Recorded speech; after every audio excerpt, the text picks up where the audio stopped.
Hello everyone, welcome back to our channel Prep Online. तो कैसे हैं आप सब? I hope everybody is doing good. तो बेटा, लास्ट क्लास में हमने पढ़ा था हिस्ट्री का chapter 2, that is nationalism in India. This is the chapter we started in the last class. हम ऑलरेडी 2 days इस चैप्टर पे दे चुके हैं, day 26 and day 27। There we started with one of the base movement of this chapter, that is non cooperation movement. तो एक बार recap ले लेते हैं आगे पढ़ने से पहले कि हमने अभी तक इस चैप्टर में किया क्या है। This chapter basically talks about the time जब वर्ल्ड वॉर 1 का इम्पैक्ट हुआ इंडिया में। So we started the chapter with the negative impacts of world war 1, right. और उसी के रिबेलियस मूवमेंट के फॉर्म में हम कह सकते हैं Gandhi ji when he return to India, he saw the problems and उन्हें लगा कि एक तरीका जिससे ये चीजें सॉर्ट आउट हो सकती हैं, वो तरीका क्या था? Satyagraha. So his ideologies of truth and non violence, that is what he believed in, वो ही इंप्लीमेंट करने के लिए उन्होंने सत्याग्रह मूवमेंट स्टार्ट किए, जो हमने पढ़े initial 3 satyagraha in the years of 1916, 1917 and 1918, जहां हमने पढ़ा the 3 satyagraha that is in Champaran Bihar, Kheda Gujarat and Ahmedabad Gujarat, right. तो ये हम पढ़ चुके हैं। उसके बाद क्योंकि सत्याग्रह स्मॉल स्केल पे थे, हम कह सकते हैं it was like not a nation wide movement, तो गांधी जी वॉज प्लानिंग समथिंग कि कुछ बड़े लेवल पे हुए, लेकिन उससे पहले ही कुछ एक्ट्स पास किए ब्रिटिश गवर्नमेंट ने, क्योंकि उन्हें समझ में आ गया था कि कॉन्स्पिरेसीज हो रही है। And that is the reason one of the act, that was Rowlatt act, was pass that gave them enormous powers to detain the prisoners and no such like conspiracy could be there against British officials। और जब इसके against Gandhi ji ने हड़ताल की, strike करी 6 अप्रैल 1919 को, तो इसके बदले में ब्रिटिशर्स ने एक और बड़ा लॉ पास किया, that was the most oppressive law, that is martial law. और मार्शल लॉ के ही रेफरेंस से हमने पढ़ा एक बहुत important incidence, that was Jallianwala Bagh massacre. और वहां हमने जाना कि how hundreds of innocent people were shot dead by General Dyer just because they were together and it was misunderstood that they were actually making any conspiracy against the British officials। चीजें खराब हुई and gradually खराब होती गई, right. उसके बाद the things didn't stop. Gandhi ji को लगा कि चीजें बेटर करने के लिए वी नीड यूनिफिकेशन, हमें यूनिटी की जरूरत है, और उन्हें लगा कि जरूरत है मुस्लिम्स को हिंदूज के साथ कंबाइन करने का। तो जब ये ख्याल दिमाग में आया तो क्या हुआ? द थिंग्स वेंट बेटर, काफी बेटर हुई चीजें, और इसी कमेटी को एक कमेटी बनाई गई, दैट वाज खिलाफत कमेटी। खलीफा वर्ड जो स्पिरिचुअल हेड होते हैं मुस्लिम्स के, उनके नेम से, उनके वर्ड से खिलाफत कमेटी बनी। The leaders of this committee were Mohammad Ali and Shaukat Ali, उनके नेम से ये कमेटी बनी। एंड लाइक दिस चीजें बेटर होती गई, राइट। फाइनली सेशन हुए, कांग्रेस सेशंस, एंड एनसीएम को अडॉप्ट कर लिया गया। This we read on the day of 26। Day 27 हमने जाना how NCM spread different strands within the movement. ये मूवमेंट कैसे कैसे डिफरेंट एरियाज में स्प्रेड हुआ। और कल की क्लास में हमने पढ़ा था कि ये मूवमेंट स्प्रेड बेसिकली 3 कैटेगरीज में होता है, that was the first one in the towns and cities, second in the countryside areas, and third one it was in the plantation fields, right।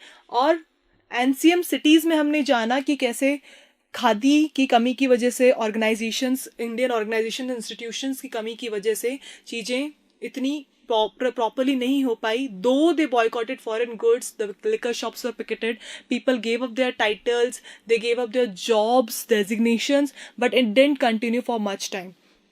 ऐसे ही अगर पीजेंट्स की बात करूं हम कंट्री साइड एरिया में, तो हमने इस कैटेगरी को डिवाइड किया दो फैक्टर्स में, that was the first one peasants and the second one was tribals. तो पीजेंट्स की बात करूं, यहाँ पे एक कैरेक्टर थे बाबा रामचंद्र, अलॉन्ग विद जवाहरलाल नेहरू, इन्होंने बनाई औध किसान सभा।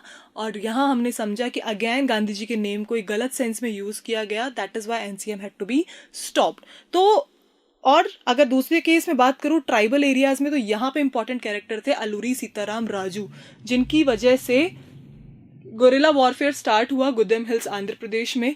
Here he was very much captivated by Gandhi ji. He followed the principles of wearing khadi and along with that giving up alcohol, not to drink. But then one factor on which he didn't agree to Gandhi ji, that was using violence. He believed that violence is required if you really have to get back your rights. And उनके name को again misuse हुआ. Finally, Raju was also captured and he was executed. So this is how you can understand कि country side में भी लोगों ने अपना एक परसेप्शन रखा स्वराज का, और because of not having unity और कहीं ना कहीं गांधी जी की आइडियोलॉजीज को फॉलो नहीं करने की वजह से फिर से एनसीएम हो गया यहाँ पे भी फेल. नेक्स्ट आते हैं हम द थर्ड कैटेगरी जहां हमने एनसीएम पढ़ा, that was NCM in plantation fields. यहाँ पे एक एक्ट था, स्पेशली नॉर्थ ईस्टर्न स्टेट्स की बात करूं, there was an act pass that was inland emigration act. According to this act the plantation workers who were working in the plantation fields, they could never leave those fields, and if they had to take permission, right?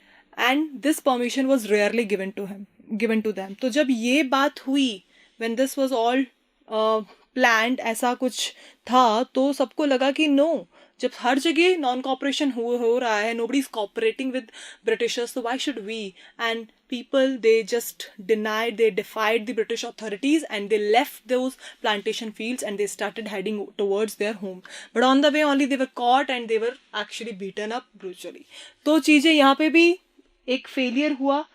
NCM was not a very big success. ये सारे छोटे छोटे incidents हो रहे थे कि इसी time पे एक बहुत बड़ा वायलेंट इंसिडेंस हो गया, that was Chauri Chaura incidents. तो Chauri Chaura incidents was the incidents जिसकी वजह से एनसीएम ऑफिशियली बिल्कुल बंद हो गया, क्योंकि इस दिन हुआ वायलेंस. एक पीसफुल प्रोटेस्टेशन हो रहा था जिसपे पुलिस ने अटैक किया, बदले में पुलिस पे अटैक हुआ and there were 22 policemen killed, fire stations were burned.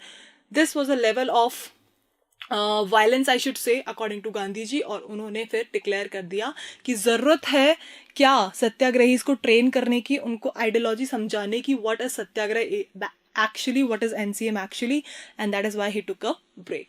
तो यहाँ तक हम ऑलरेडी पढ़ चुके हैं हमारी लास्ट 2 क्लासेस में कि नॉन कॉपरेशन मूवमेंट कैसे स्टार्ट हुआ और कैसे एक स्टेज पे आके बंद हो गया. लेकिन ये चैप्टर यहाँ कंप्लीट नहीं होता है. This chapter is basically about 2 movement, जैसे मैंने आपको बताया. तो दूसरा मूवमेंट हम पढ़ेंगे, that is civil disobedience movement. तो जानते हैं कैसे सोच आई सिविल डिसओबीडियंस की, what was the starting event, कैसे ये स्टार्ट हुआ. So towards civil disobedience movement, February 1922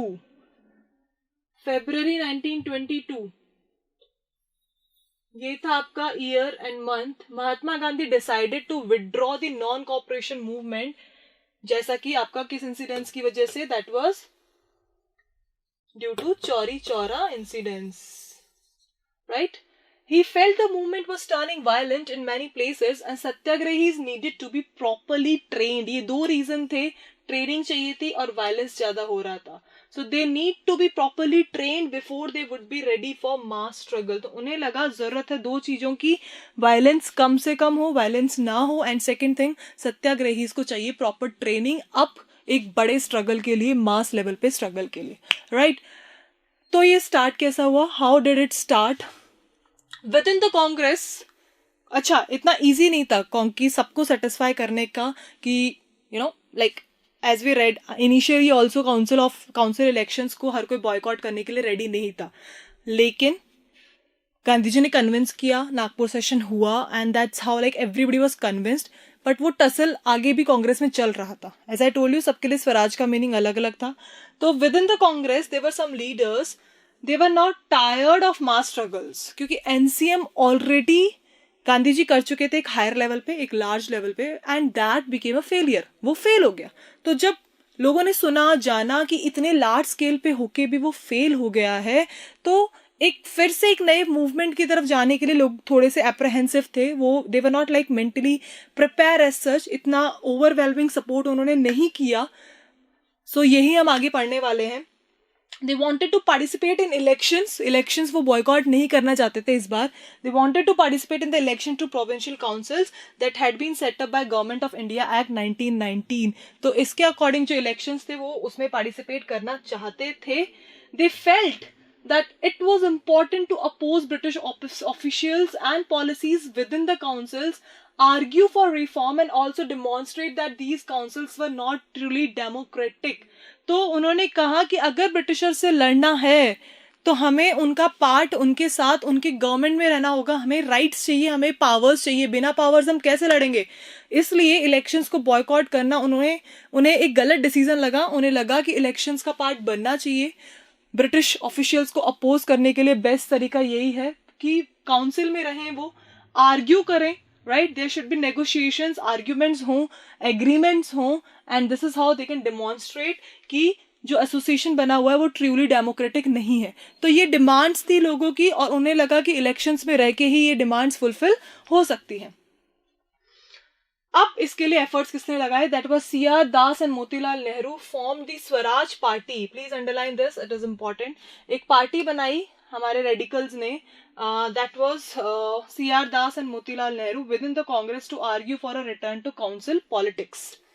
but ये थे हमारे, sorry, these were the radicals, Jawaharlal Nehru and Subhash Chandra Bose. लेकिन these were the people who can be called conservatives. They wanted change but gradual change, being the part of the system. But younger leaders like Jawaharlal Nehru and Subhash Chandra Bose, they pressed for more radical mass agitations and full independence. इनको ये चाहिए था कि हमें चाहिए पूर्ण Swaraj. This is what they demanded for, कि हमें ये negotiations नहीं करने हैं. इसी टाइम पे one of the radical leader Lala Rajpat Rai, he was assaulted by the British police during a peaceful demonstration against the Simon Commission. अब आगे पढ़ने वाले हैं Simon Commission के बारे में. He succumbed to injuries that were inflicted on him during the demonstration. तो लाला राजपत राय पे भी एक एक्स्ट्रा इन्फॉर्मेशन गिवन है कि उन पे भी काफी वायलेंस हुआ by the Britishers. Next thing, so the first was the effect of worldwide economic depression. कुछ प्रॉब्लम्स चल रही थी उस टाइम पे जिसपे एक साइमन कमीशन बैठा. तो सबसे पहले प्रॉब्लम समझ लेते हैं. Like the agriculture prices began to, it was economic, worldwide economic depression था. एग्रीकल्चर प्रोडक्शन ज्यादा हो गया था. Agricultural prices they began starting falling from 1926 and collapsed, काफी कम हो गए 1930 तक. तो ऐसा क्या हुआ फिर? As the demand for agriculture goods fell, demand कम हो गई तो प्राइसेस कम हो गई. Exports decline. Peasants found it difficult to sell their harvest and pay their revenue. हमारी पूरी एग्रीकल्चर बेस्ड इकोनॉमी थी और वो ही उसी पे लग गया क्वेश्चन मार्क कि एग्रीकल्चर प्रोडक्ट्स की डिमांड नहीं रही और उनकी प्राइस भी गिर गई. By 1930 the countryside was in turmoil. मतलब बहुत ही नेगेटिव सिचुएशन बन गई अब कि हमारी कंट्री हो गई इकोनॉमिकली बहुत ज्यादा पुअर. तो जरूरत थी कुछ ऐसे स्टेप्स लेने की जहां पे इंडियन इकोनॉमी को रिवाइव किया जा सके वापस से, right. There can be steps taken for its growth and development. और वो हुआ, लेकिन उसको अगेन हम इंडियंस ने क्या किया? नेग्लेक्ट किया, रिजेक्ट किया. रीजन था उसका हम जानते हैं, और हम आगे पढ़ने वाले हैं. Next topic that is very important, जिसपे क्वेश्चन आता है.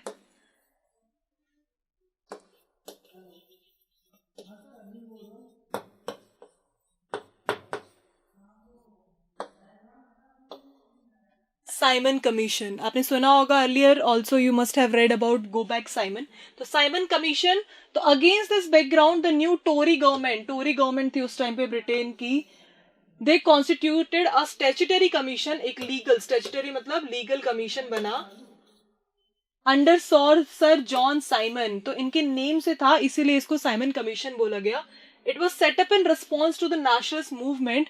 The commission was to look into the functioning of the constitutional system in India and suggest changes. तो क्योंकि हमारी इकोनॉमी, हमारी पॉलिटिक्स, हमारी सोसाइटी बहुत ज्यादा पुअर चल रही थी इस टाइम पे, तो जरूरत क्या थी? जरूरत थी एक ऐसे सिस्टम की, एक ऐसे चेंज की कॉन्स्टिट्यूशन में जो कर सके कुछ इंडिया के लिए बेटर, राइट. तो ब्रिटिशर्स, क्योंकि ब्रिटिश गवर्नमेंट थी, टोरी गवर्नमेंट थी, उन्होंने सजेस्ट किया कि we will form a Simon commission.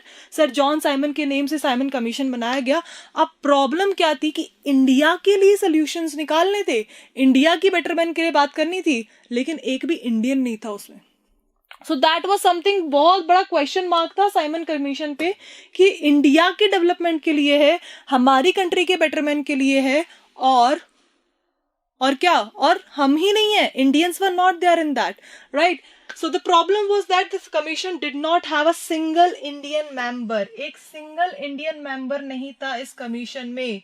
They were all British. All the members of Simon commission were British. तो यहां पे हमने कर दिया इसको reject. When the Simon Commission arrived in India in 1928, it was greeted with the slogan, please underline this slogan, 1 marks में आता है ये पूरा टॉपिक ही आपका 3 मार्क्स का बनता है, साइमन कमीशन का टॉपिक आपका 3 मार्क्स का बनता है बेटा, प्लीज मार्क इट इंपॉर्टेंट। तो ये स्लोगन बोला गया, गो बैक साइमन, कि हम आपको एक्सेप्ट नहीं करते हैं। When it arrived in 1928, important year है, please mark it important. And उसको किया गया रिजेक्ट इंडियंस ने इस स्लोगन के साथ। All parties including Congress and the Muslim League उस टाइम पे जो बन गई थी, it participated in the demonstration, सबने किया अपोज। तो एक यूनाइटेड मूवमेंट स्टार्ट हुआ in an effort to win them over the viceroy Lord Irwin. Please important है ये आपकी फर्स्ट कॉल थी, फर्स्ट राउंड टेबल कॉन्फ्रेंस जो इंडियंस ने रिजेक्ट कर दी थी। तो लॉर्ड इरविन ने बात करने के लिए एफर्ट्स किए कि आइए नेगोशिएट करते हैं, लेट्स टॉक अबाउट इट, लेकिन इंडियंस ने किया इसको रिजेक्ट। गांधी जी ने मना कर दिया कि हम ऐसे किसी कमीशन को एक्सेप्ट नहीं करेंगे जो हमारे लिए है, हमारे बारे में है, और हम ही नहीं है उसमें। There was no Indian to decide about Indians. How could we accept it? And यही हुआ। So the Viceroy Lord Irwin, he announced in October 1929 a vague offer. Vague ही था ये, reality नहीं थी। Of dominion status इन्होंने कहा for India in an unspecified future. Clarity कुछ नहीं करी, and that is why they rejected. And a round table conference to discuss a future constitution. कि आप आइए, they called गांधी जी कि come, लेट्स टॉक, ठीक है, और बात करते हैं इंडिया के न्यू कॉन्स्टिट्यूशन के बारे में, फ्यूचर कॉन्स्टिट्यूशन के बारे में। बट गांधी जी को सब समझ में आ गया था and he denied it. This did not satisfy the Congress leaders, इसलिए आपकी जो फर्स्ट राउंड टेबल कॉन्फ्रेंस थी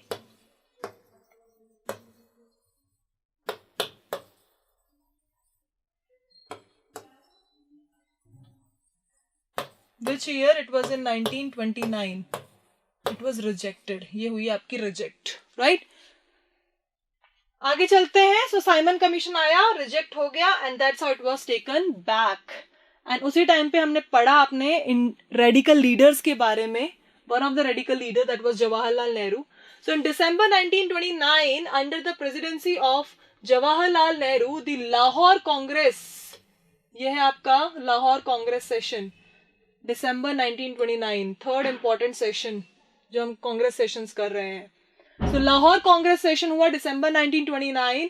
it formalize the demand of Purna Swaraj. यहाँ पे पहली बार बोला गया कि अब हमें कोई नेगोशिएशन नहीं चाहिए, कुछ एक्स्ट्रा नहीं चाहिए, हमें चाहिए एक ही चीज, क्या? Purna Swaraj, full independence, we don't want anything else. तो this was like very strong एक कॉल था इंडियंस को कि आओ हम कर लेंगे ये, right. But do you think it was a success? ये सक्सेस नहीं हुआ। जानते हैं रीजन कि ये सक्सेस क्यों नहीं हुआ? एंड इसके साथ साथ एक डिक्लेरेशन भी हुआ। It was declared that 26th of January 1930 would be celebrated as the Independence Day, when people were to take a pledge to struggle for complete independence. And to a surprise एक बहुत ही अच्छी pledge भी लिखी गई, ठीक है। जैसे आज हमारे प्लेज है, we the Indians are all brothers sisters, okay, ऐसे ही एक पहले एक प्लेज थी। You don't have to learn it, it is just for extra information, कि 26 जनवरी 1930 को डिसाइड कर लिया था कि इंडिपेंडेंस चाहिए पूरा, पूर्ण स्वराज, प्रॉपर स्वतंत्रता। But it didn't success. The celebrations could attract very less attention, काफी ही कम लोगों ने अट्रैक्ट हुए, और क्योंकि हमारे यहाँ प्रॉब्लम थी यूनिटी। तो जब लोग यूनाइटेड ही नहीं थे तो कैसे पूरा इंडिया फ्री हो सकता था, राइट। तो ये प्रॉब्लम आई और ये चैप्टर यहीं पे बंद हो गया। अब गांधी जी तो गांधी जी थे, ठीक है, दिमाग में हलचल चल रही थी। उनको लगा कि जरूरत है कुछ ऐसा सोचने की जहां पे सब इन्वॉल्व हो सके, you know, everybody should be part of it. ये कैसे पॉसिबल है? तो गांधी जी यही सोच रहे थे, और उन्होंने फिर ये सोचते सोचते एक ऐसी कमोडिटी, एक ऐसी प्रोडक्ट ढूंढा जो सब यूज करते हैं, like everybody, not only Indians, सब यूज करते हैं। और इट डजंट डिपेंड कि कोई रिच है पुअर है, उसके अकॉर्डिंग यूज करता है, इक्वल यूज करते हैं। And that product was salt. और इसीलिए है हमारा आज का टॉपिक सॉल्ट मार्च। आप सबने डांडी मार्च का नेम सुना होगा, सॉल्ट मार्च, राइट। तो इसीलिए ये सॉल्ट को क्यों चुना गया? एक तो सब इक्वली यूज करते हैं, राइट। अकॉर्डिंग टू दिस सब यूज करते हैं, सब इक्वली यूज करते हैं. It doesn't differentiate the people as per poor और rich. So the Salt March and the civil disobedience movement, Mahatma Gandhi found in salt a powerful symbol that could unite the nation. तो गांधी जी को लगा कि एक चीज, एक commodity जो सबको एक साथ कर सकती थी, सबको यूनाइट कर सकती थी, वो था salt. So on 31st January 1930, Lord Irwin, जो हमने पढ़ा था, viceroy Irwin, he was the head at that time, उनको लिखा एक letter and that letter had 11 demands. अब क्वेश्चन आ जाता है कि 11 डिमांड्स क्या थी, बट आपकी एनसीईआरटी में 11 डिमांड्स नहीं है. If the question comes like that, you have to answer कि these 11 demands were basically divided into two categories. One was general demand and second one was specific demands. एक तो थी general जो सभी के लिए थी, एंड स्पेसिफिक जो पर्टिकुलर सेक्शंस के लिए थी, कि ठीक है पुअर के लिए ये है, इंडस्ट्रियलिस्ट के लिए ये है, विमेन के लिए ये डिमांड है. Likewise the demands were there for specific sections of the society. Some of these were of general interest, as I told you, कुछ जनरल इंटरेस्ट की थी, and others were specific demands of different classes.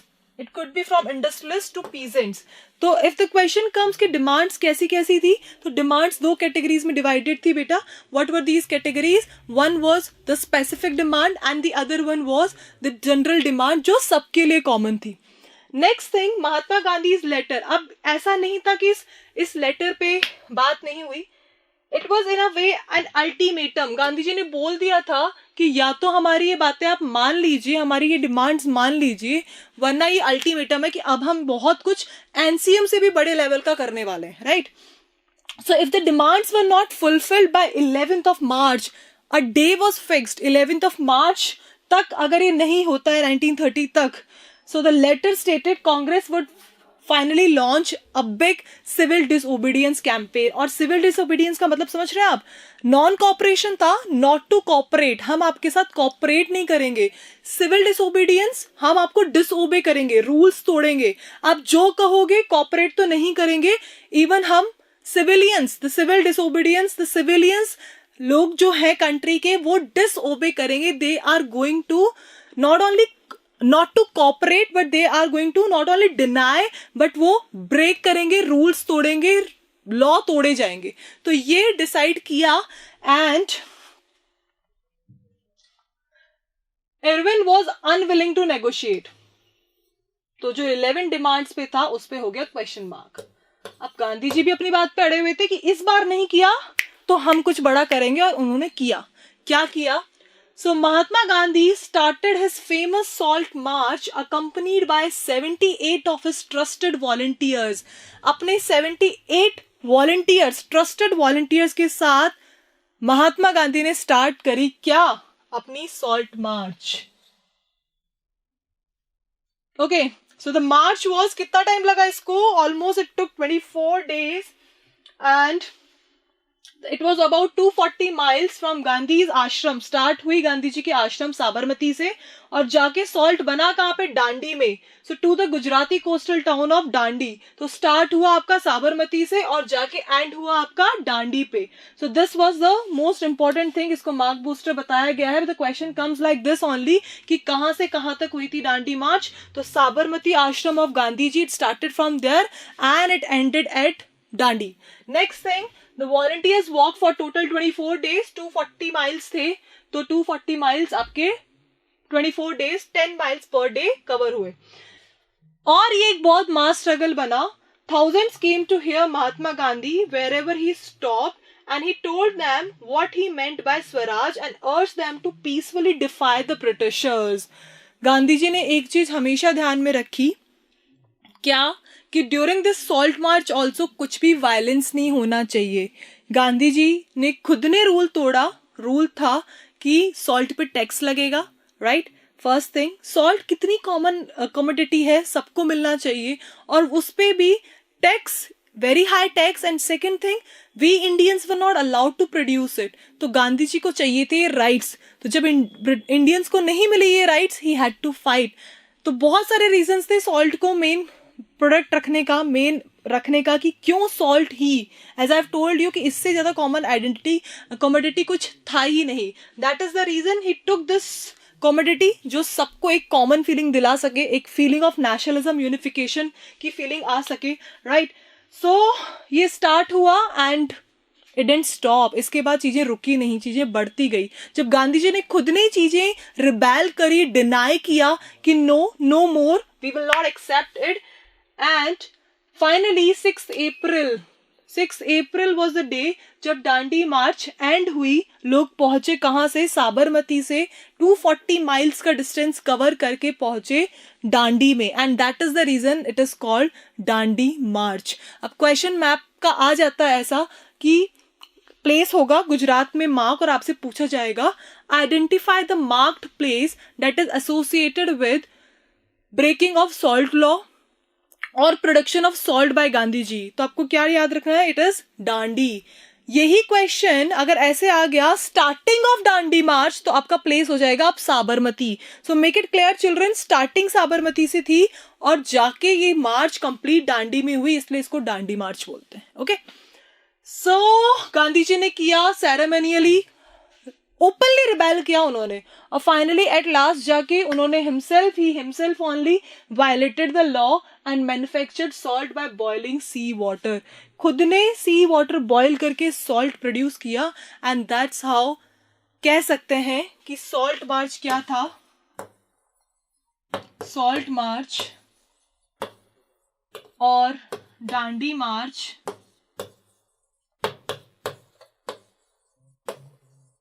was basically beginning of CDM, Civil Disobedience Movement की starting हो चुकी थी. Okay, so this marked the beginning of Civil Disobedience Movement. Now we'll understand how was this movement different from non-cooperation movement. तो दिमाग लगाइए क्या क्या हो सकते हैं. ये क्वेश्चन हमेशा आता है CDM और एनसीएम में क्या डिफरेंस है. तो एनसीएम आपका, आप कह सकते हो इन कंपैरिजन ये आपका ज्यादा था, या नैरो बोल सकते हैं आप कॉन्सेप्ट. यहां चीजें हुई ब्रॉड क्योंकि ज्यादा लोग इन्वॉल्व थे. आप मीनिंग पे जाओगे, non cooperation, not to cooperate, that was the basic. CDM की बात करूं तो दैट वाज टू डिसओबे. जो एनसीएम में हुआ वो सब यहां पे भी हुआ, लेकिन सीडीएम में कुछ एक्स्ट्रा हुआ. यहां पे नो विमेन, क्योंकि हमने एनसीएम में कहीं भी नहीं पढ़ा कि ओपनली विमेन ने कंट्रीब्यूट किया, लेकिन सीडीएम में हम आगे पढ़ेंगे कि this was the first mass struggle where the Indian women also came out and they fought, लड़ी वो, ठीक है, रिबेल किया उन्होंने. तो children here we complete this topic. यहाँ हमारा ये टॉपिक कंप्लीट होता है about what? About civil disobedience movement. लेकिन हमने ये तो जाना ही नहीं कि कैसे कैसे स्प्रेड हुआ, हमने सिर्फ स्टार्टिंग देखी है. तो सॉल्ट मार्च हो गया और सिविल डिसोबीडियंस मूवमेंट स्टार्ट हो गया. आगे चलते हैं, इस मूवमेंट के स्प्रेड होने पे क्या क्या बदला. As the movement spread, foreign cloth was boycotted, जो हमने एनसीएम के टाइम पे भी किया. तो foreign cloth was boycotted and liquor shops were picketed. ये दो activity if you remember these were also done in NCM. That's why I told you, जो एनसीएम के टाइम पे हुआ वो सीडीएम के टाइम पे भी हुआ था, but it was at a depth, deeper level पे हुआ वो. Now peasants refuse to pay revenue. As I told you, उनको करना था डिसओबे. तो डिसओबे का मतलब आपकी कोई भी बातें नहीं मानेंगे, नॉट टू ओबे.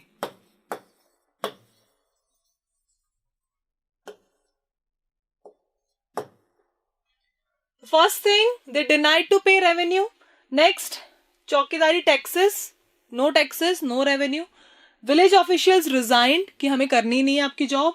And in many places forest people, you remember जो अलूरी सीताराम राजू के टाइम पे था, ट्राइबल एरियाज में लोगों ने फॉरेस्ट एरियाज में एंट्री स्टार्ट कर दी. रेस्ट्रिक्टेड एरियाज में भी जो उनके लिए रिजर्व नहीं थे वहां पे भी एंट्री कर दी, because they had a perception कि ये हमारा बर्थ राइट है, we are born in forest, तो हम ट्राइबल पीपल का तो ये क्या है, बर्थ राइट है.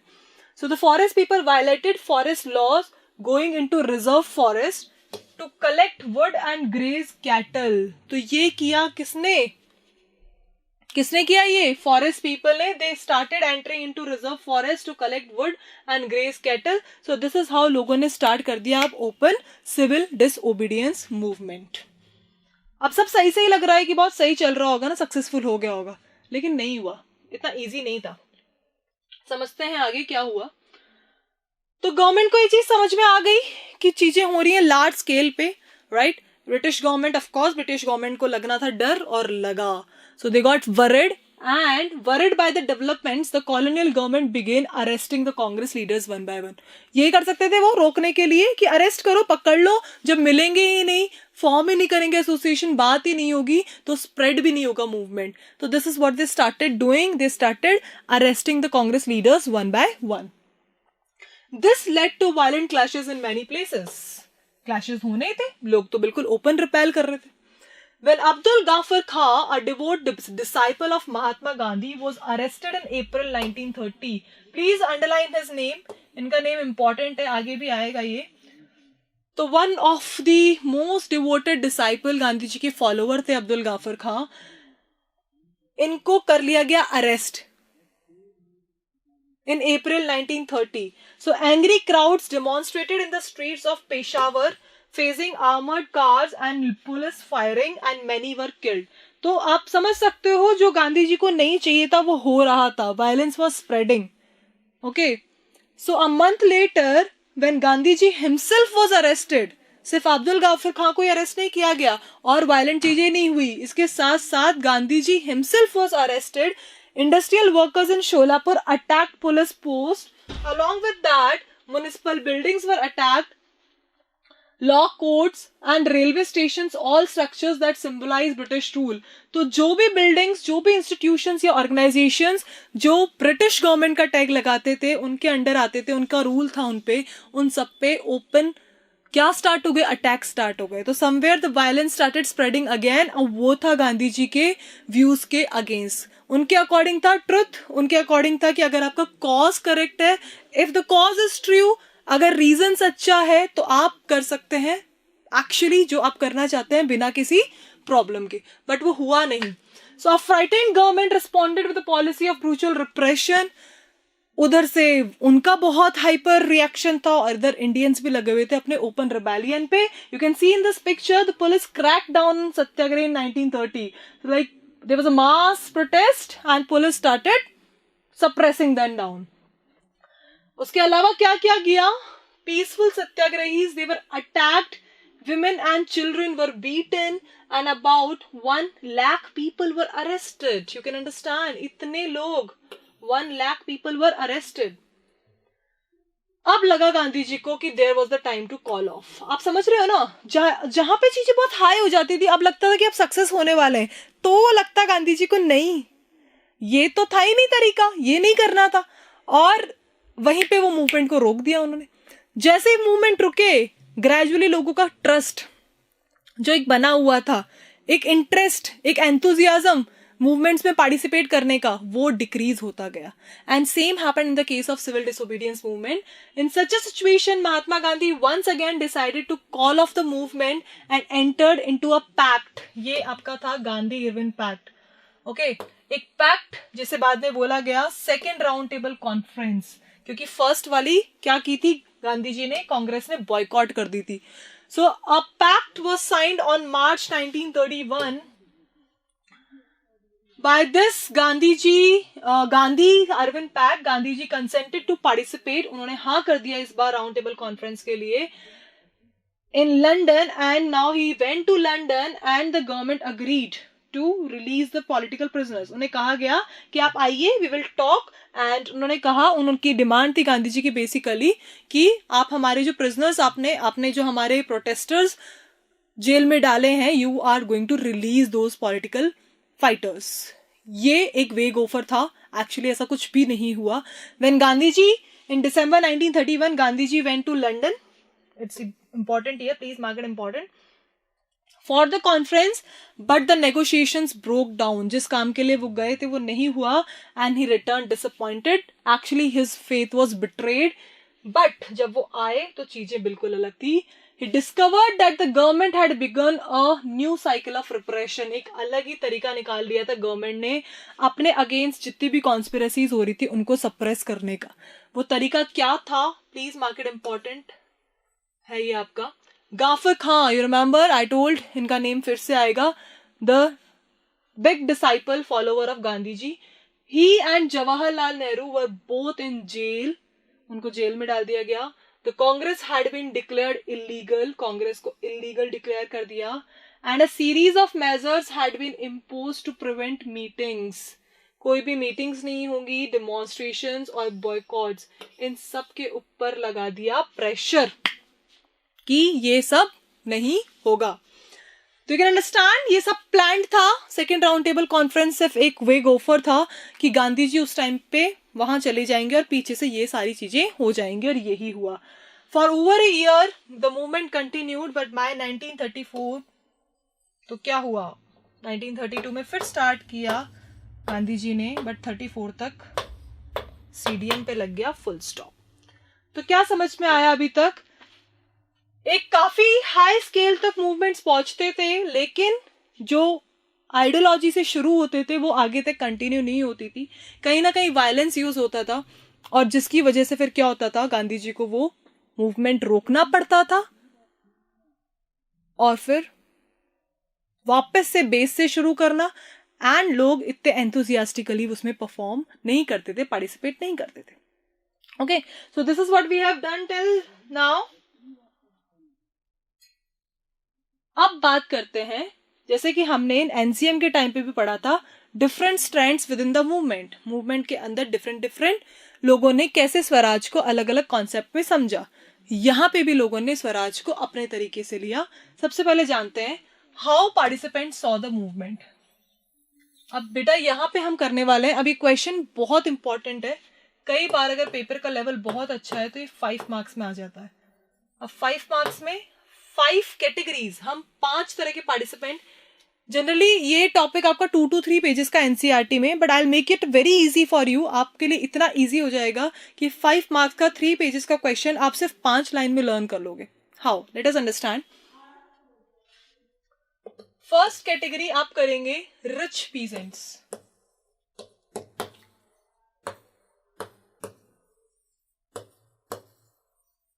सेकेंड कैटेगरी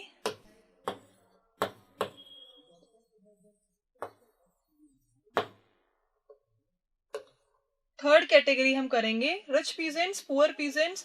थर्ड कैटेगरी हम करेंगे industrial class, that is industrialist, और द बिजनेस क्लास. एक ही बात है, द इंडस्ट्रियल क्लास और द बिजनेस क्लास. उनके अकॉर्डिंग सीडीएम क्या था, पुअर पीजेंट्स के अकॉर्डिंग सीडीएम क्या था, रिच पीजेंट्स के अकॉर्डिंग सीडीएम क्या था. तो ये दोनों कैटेगरीज एक दूसरे से इंटररिलेटेड हो गए, रिच एंड पुअर. यहाँ पे इंडस्ट्रियल और बिजनेस, और उनके अंडर काम करने वाले कौन हो गए? Industrial workers. So this is how third and fourth categories are interrelated. Okay, and at last we have the fifth category, that is women. उनके लिए CDM का मतलब क्या था? So children, ये जो आपका 3 पेजेस का टॉपिक है, आप ये 5 सब टॉपिक्स में अगर प्रिपेयर करके जाते हैं तो you guys can easily score 5 marks. एक और बेस्ट पार्ट, कई बार अगर ये 5 भी पूछ लेते हैं, मैनी टाइम्स किसी भी एक कैटेगरी से 3 मार्क्स का क्वेश्चन आ जाता है. सपोज आपसे विमेन का पूछ लिया, पुअर पीजेंट्स का पूछ लिया, इंडस्ट्रियल क्लास का पूछ लिया, रिच पीजेंट्स का पूछ लिया, वर्कर्स का पूछ लिया. सो हमको थरली 5 की 5 कैटेगरी करनी है, जिसमें लर्न करने का डेटा काफी कम है. It is all concept based, हमें समझना है ओके कि इवेंट क्या था. तो सबसे पहले आज हम 2 कैटेगरीज करेंगे, because we have read a lot in today's class. बाकी की 3 categories and the last topic, that is sense of collective belonging, ये हम डे 29 कंटिन्यू करेंगे. तो आज के लिए स्टार्ट करते हैं हमारी first category, that is rich peasant communities. In the countryside, rich peasant communities like the Patidars of Gujarat and the Jats of Uttar Pradesh, they were very active in the movement. तो रिच पीजेंट्स की 2 कैटेगरीज दी हुई, 2 communities का example दिया हुआ है. The first one is the Patidars of Gujarat and the Jats of UP, Uttar Pradesh.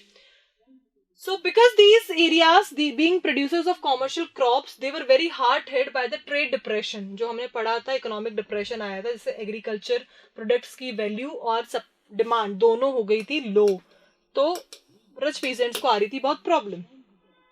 So as their cash income disappeared, they found it impossible to pay the government's revenue. तो इनके लिए CDM का मतलब क्या था? Revenue को कम कर देना. ये था इनके लिए CDM का मतलब. But they were deeply disappointed when the movement was called off. तो CDM जब 1931 में called off हो गया और फिर जब इसको 1932 में रीस्टार्ट किया गया, many of them refused to participate. कि जब हमारे लिए आपने कुछ किया ही नहीं, हमने आपको साथ दिया, सपोर्ट किया, the peasants supported full heartedly in CDM initially. But उनका मकसद क्या था? एज आई टोल्ड यू, सबके लिए स्वराज का मीनिंग अलग अलग था, सबका परसेप्शन अलग था. कहीं ना कहीं हम इंडिया के फ्रीडम के लिए कोई बात नहीं कर रहा था, सब बात कर रहे थे अपने फ्रीडम, अपने राइट्स, अपनी रिस्पॉन्सिबिलिटीज, अपने पावर्स, अपनी प्रॉब्लम्स के बारे में. इंडिया की प्रॉब्लम का कोई नहीं सोच रहा था और यही प्रॉब्लम आई. तो यहाँ पे भी यही हुआ, लोगों ने लिया कि रेवेन्यू रेट्स कम हो जाएं, टैक्सेस कम हो जाएं, तो यहाँ पे हम इंडिपेंडेंट है. तो हुआ क्या?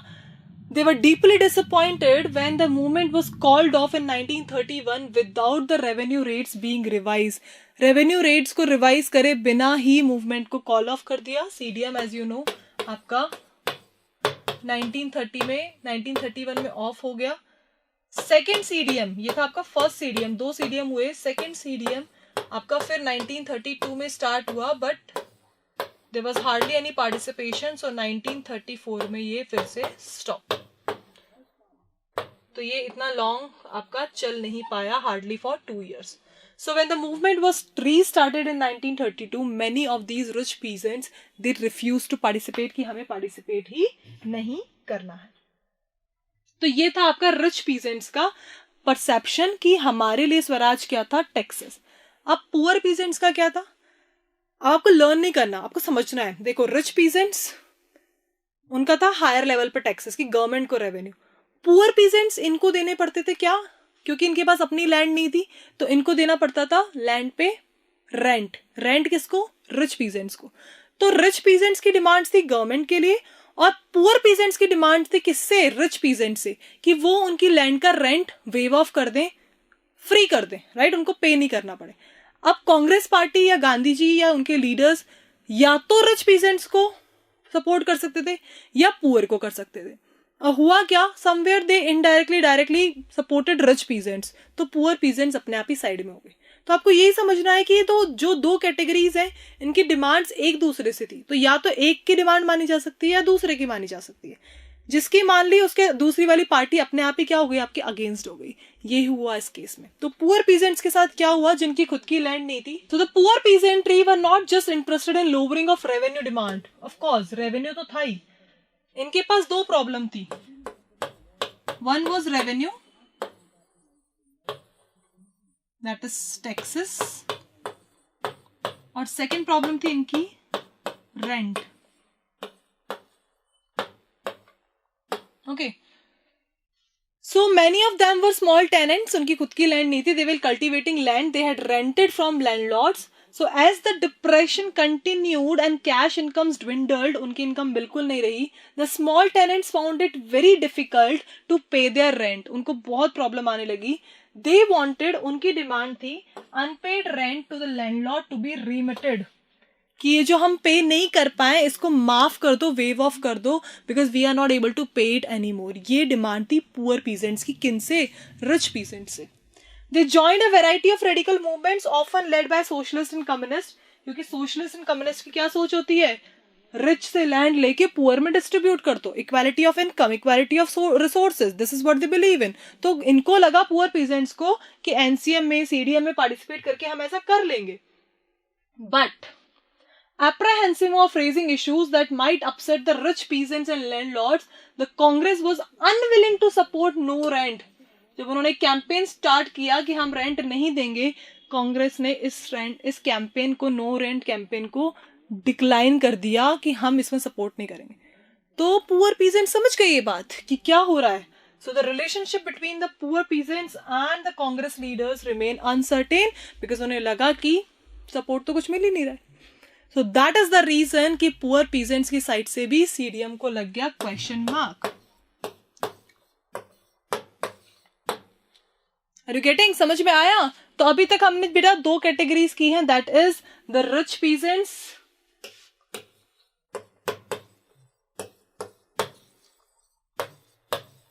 And poor peasants. ये 2 कैटेगरीज इंटररिलेटेड थी इसलिए मैंने एक साथ कराई है. बाकी की 3 कैटेगरीज डिफरेंट है, वो हम नेक्स्ट क्लास में करेंगे. ओके, तो before ending up let's take a recap, precap कि हमने आज की क्लास में क्या क्या किया. We started today's class with CDM towards civil disobedience movement. हमने जाना कि NCM जो कि फेल हो गया था due to Chauri Chaura incidents, उसके बाद CDM के लिए गांधी जी ने स्टार्ट किया. He wanted specially Simon Commission के अगेंस्ट ये स्टार्ट हुआ. और यहाँ पे फर्स्ट इवेंट जो CDM की मार्किंग थी, स्टार्टिंग थी, that was Salt March and civil disobedience movement, जहाँ पे डिमांड्स रखी गई और जब वो फुलफिल नहीं हुई तो गांधी जी ने डिक्लेयर किया he himself disobeyed and he produced salt at Dandi, right. लेकिन जब रिबेलियन बढ़ने लगा तो वो गए सेकंड राउंड टेबल कॉन्फ्रेंस पे, जहां पे उनको मिला फेलियर, ही वाज बिट्रेड. और जब वो वापस आए तो चीजें बिल्कुल डिफरेंट थी. फाइनली ही प्लान्ड कि वो एक बड़ा मूवमेंट बनाएंगे जो कि वो नहीं बना पाए. It was not much supported. फिर हमने समझा that how this CDM actually spread. तो CDM में हमने आज 5 में से 2 कैटेगरीज करी कि रिच पीजेंट्स को चाहिए थे रेवेन्यू में रिलैक्सेशन, वो उनको नहीं मिला. और in the same way poor peasants को चाहिए था रेवेन्यू प्लस रेंट दोनों में. तो जब उन्होंने नो रेंट कैंपेन स्टार्ट किया, that could be against the rich peasants, और कांग्रेस ने कहीं ना कहीं पुअर पीजेंट्स को इसमें सपोर्ट नहीं किया. That is the reason the poor peasants also did not participate in CDM when it was relaunched. That was all for today. अब हम डे 29 करने वाले हैं, लास्ट क्लास इस चैप्टर के लिए, जहां पे हम पढ़ेंगे बाकी की बची हुई 3 category, that is the industrial and working class, industrial working class people, the business and industrial classes, and the third one women. और उसके साथ लास्ट टॉपिक पढ़ेंगे इस चैप्टर का, that topic is sense of collective belongingness. Along with that, we will be also doing the map work of same chapter. Fine children, that's all for today. Thank you everyone.